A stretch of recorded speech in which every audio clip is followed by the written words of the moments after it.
Halo sahabat Yapi dimanapun berada. Pada saat ini kita kembali lagi di program Yapi Talk.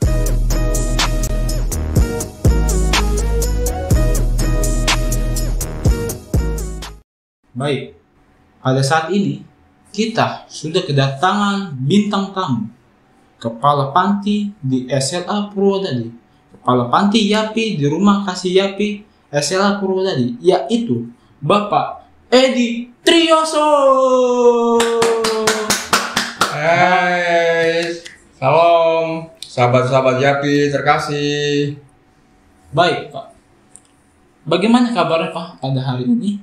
Oh, puji Tuhan, kami dan saya secara pribadi di dalam kondisi yang sehat dan diberkati Tuhan. Oh, puji Tuhan sekali ya Pak, pada saat ini kita sehat-sehat semua. Jadi gini Pak, di momen kali ini banyak yang bertanya Pak, di Instagram banyak yang menghubungi kita juga. Mereka bertanya, apa itu Yapi Pak? Bisa tolong dijelaskan Pak? Oh gitu ya. Yapi adalah Yayasan Advent Peduli Indonesia.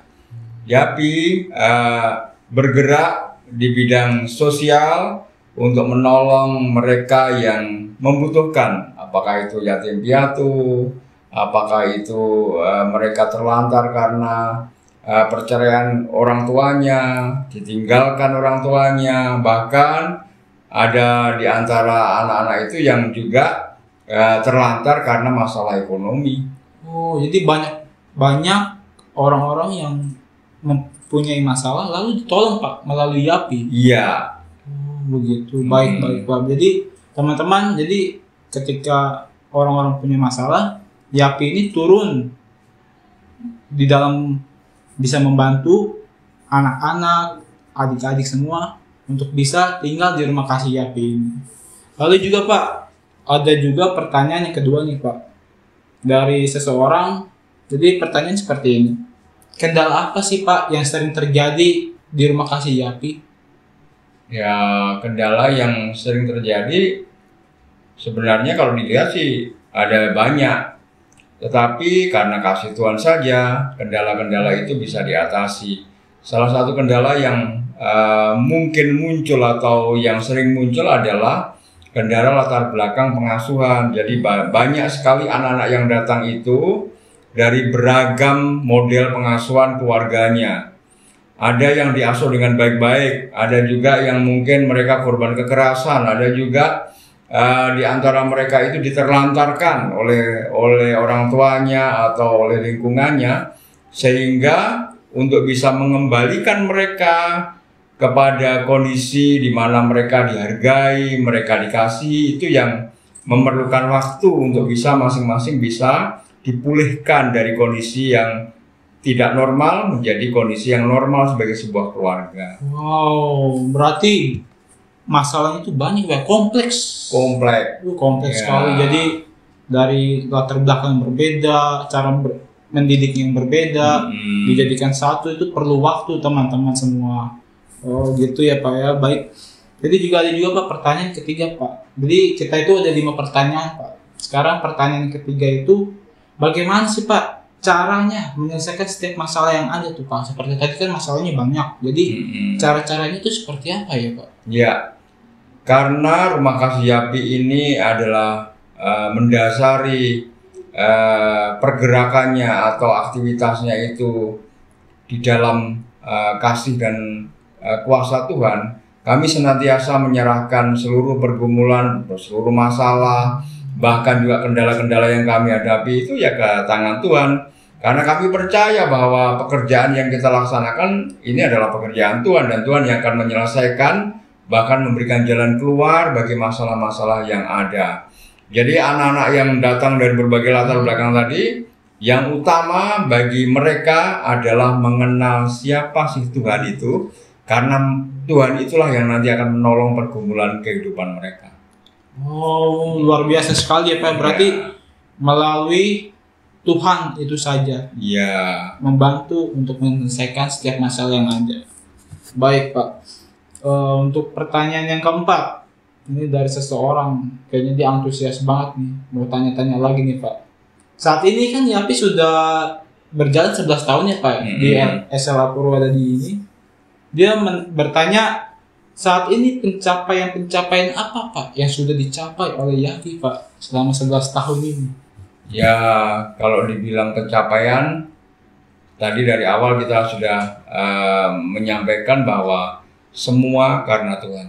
Jadi kalau dibilang pencapaian kami, ya untuk bisa menjadikan mereka dekat dengan Tuhan, mengenal Tuhan itu sudah pencapaian yang luar biasa. Tetapi kalau dari perjalanan bagaimana Yapi boleh berkembang, itu mungkin yang bisa saya ceritakan. Dari awalnya Yapi itu menggunakan rumah dinas guru di SLA Purwodadi ini, karena kondisi SLA Purwodadi pada tahun 2010 itu mengalami kondisi turun di dalam siswanya, makanya banyak rumah guru yang kosong. Itu yang kami gunakan untuk boleh memulai pengasuhan di Yayasan Advent Indonesia ini, dari mulai 8 orang, akhirnya 16 orang, sampai 30 lebih anak, dan akhirnya kami kewalahan karena nggak cukup lagi tempatnya. Yang dulunya satu kamar itu bisa dipakai oleh 4 orang, jadi 5 orang, jadi 6 orang, udah nggak muat lagi. Akhirnya ya kami berdoa sama Tuhan supaya diberikan tempat yang cukup untuk bisa mengasuh lebih banyak anak, sehingga banyak juga yang bisa dibantu dan bisa ditolong di dalam pelayanan di Rumah Kasih Yapi ini. Akhirnya puji Tuhan, karena kasih dan kemurahan Tuhan, kami dipinjamin lahan yang bisa dibangun, dan akhirnya dibangunlah sebuah rumah untuk tempat tinggal anak putra dan anak putri, dan itu bisa menampung maksimal itu bisa 60 orang putra dan putri. Nah, yang luar biasa, yang membangun itu Tuhan kirimkan teman-teman dari negeri seberang, dari Australia. Jadi teman-teman dari Australia inilah yang antusias membantu kami untuk boleh membangun rumah untuk anak-anak ini. Jadi mereka yang dulunya guru bisa jadi tukang batu, yang dulunya mahasiswa bisa tukang angkut-angkut pasir. Bahkan yang luar biasa, yang dulunya dosen atau mungkin juga bahkan ada pensiunan anggota parlemen, itu tidak segan-segan mereka membangun menggunakan kotor-kotor tangannya dengan semen dan sebagainya. Itu yang luar biasa. Bahkan anak-anak juga ikut membantu, mereka menyanyi bersama-sama, bekerja bersama-sama, dan kalau menurut saya itulah berkat Tuhan yang luar biasa yang Tuhan sudah buat dan berikan kepada Rumah Kasih Yapi, sehingga saat ini Rumah Kasih Yapi terus menambah fasilitasnya untuk boleh mengembangkan anak-anak itu menjadi mempunyai keterampilan-keterampilan yang lebih. Ada budidaya jamur, ada bertani, media tanah, ada bertani, media hidroponik, ada juga kami beternak, ada ayam, ada kambing, ada kelinci dan sebagainya. Jadi itu menambah variasi supaya mereka bisa menambah skill mereka, menambah keterampilan mereka, sehingga harapan kami suatu saat kalau seandainya mereka keluar dari tempat ini, mereka bisa usaha, mereka bisa menggunakan ilmunya itu untuk boleh mengatasi kehidupan yang ada. Mungkin itu. Oh baik Pak, berarti banyak banget pencapaian-pencapaian di dalam Tuhan ya Pak ya? Iya. Seperti tadi sudah dijelaskan teman-teman. Jadi banyak pencapaian di dalam Tuhan. Lalu Pak, pertanyaan terakhir Pak, sebagai pertanyaan penutup. Di waktu-waktu ke depan Pak, untuk rencana-rencana Yapi itu seperti apa ya Pak? Program-programnya? Ya, mungkin yang kami rencanakan ini mungkin hanya sebuah impian ya, baru hari ini mungkin impian. Bahkan pada saat kita berpikir bahwa mungkin ini mimpi busuk, mimpi yang nggak tahu bisa tercapai apa enggak, tetapi seperti tadi kita semuanya kita serahkan sama Tuhan. Kita inginnya itu punya sekolah, tetapi sekolah gratis, sehingga banyak anak yang bisa direkrut atau banyak anak yang bisa ditolong, banyak anak yang bisa dibantu. Karena kalau kita lihat kondisi saat ini, kita biaya sekolah itu cukup tinggi, sehingga biaya sekolah itu yang harusnya mungkin kalau seandainya sekolah gratis bisa membiayai 10 orang, itu cukup hanya bisa membiayai 1 orang.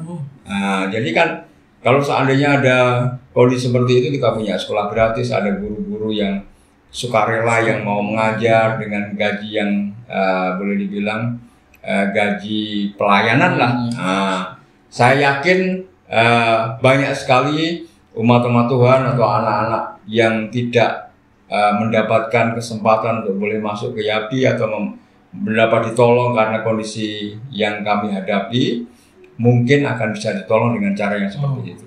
Mereka diberikan pendidikan formal, mereka juga diberikan pendidikan informal berupa keterampilan-keterampilan yang bisa membentuk mereka menjadi orang-orang yang mandiri. Dan alangkah bahagianya kita kalau seandainya mereka tidak hanya mandiri di dalam mengerjakan pekerjaan itu atau menghasilkan hasil dari pekerjaannya, tetapi juga bisa menolong juga orang lain. Jadi mereka sudah ditolong, mereka juga akan menolong orang lain. Nah, itu.